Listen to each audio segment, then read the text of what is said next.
everybody, my name is Susan Moore and I'm from Pantala Lampshades. I've been making lampshades for over 35 years and today I'd like to share with you how to make a very simple lampshade. I'm going to use Philip Jacobs for Kaffe Fassett, beautiful fabric in pinks and greens and funky colours, hippie, boho, beautiful, whatever you like. But this will create a real feature in any room, together with a simple frame called a parachute frame.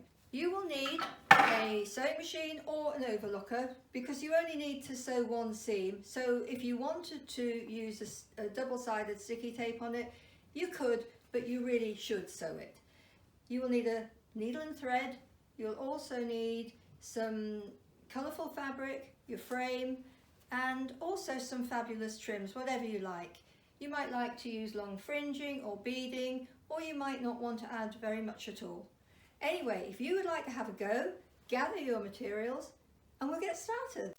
So the first thing you're going to do is to bind the top and all the way around the bottom of the frame with binding.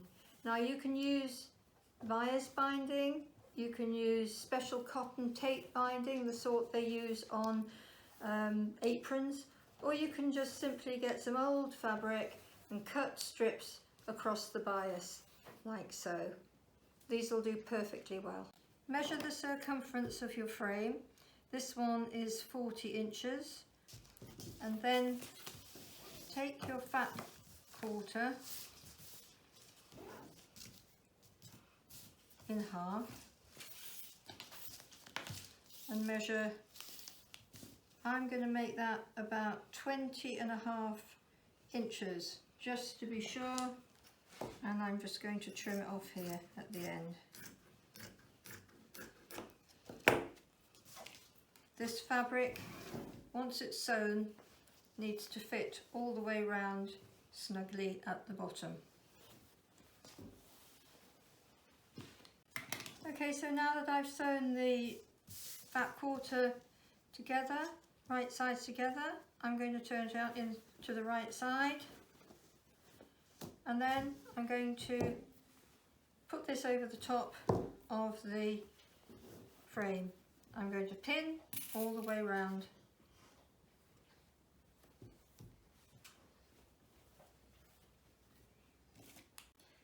So now I've done that, I've sewn all the fabric, attached the fabric to the bottom of the frame all the way round at the bottom, just with a stitch. At the moment, that's where we are. So now what we're going to do is to trim in between all of these struts here to give a reasonably neat edge. Be careful you don't cut the stitching. So now I've pinned around the top. Make sure that you pull it taut so that all the pins are in place. You get a wonderful gathered sort of look, pleated, semi-pleated.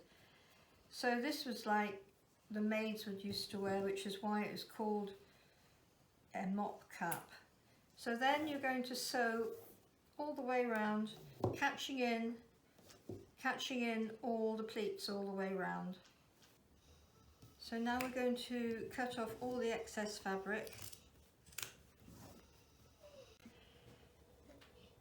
So I'm going to finish off the shade with red braid and fantastic fluorescent fringing.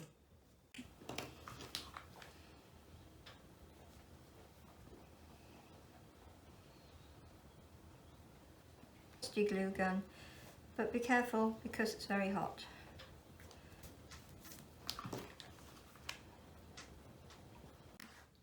So now we're going to attach the fringe, and the easiest way to do that is to use a lamp base, and that allows you to have the height to attach the fringe in the correct place.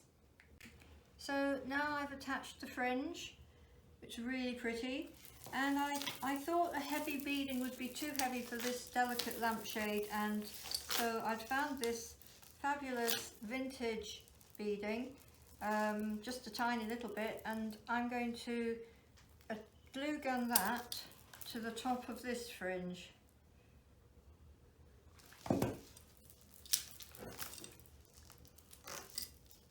All the way around, just on top.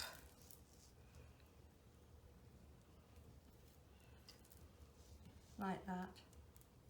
And then when I've done that, I'm going to take some of the braiding to match the top, and I'm going to cover over the maroon coloured beaded ribbon with that.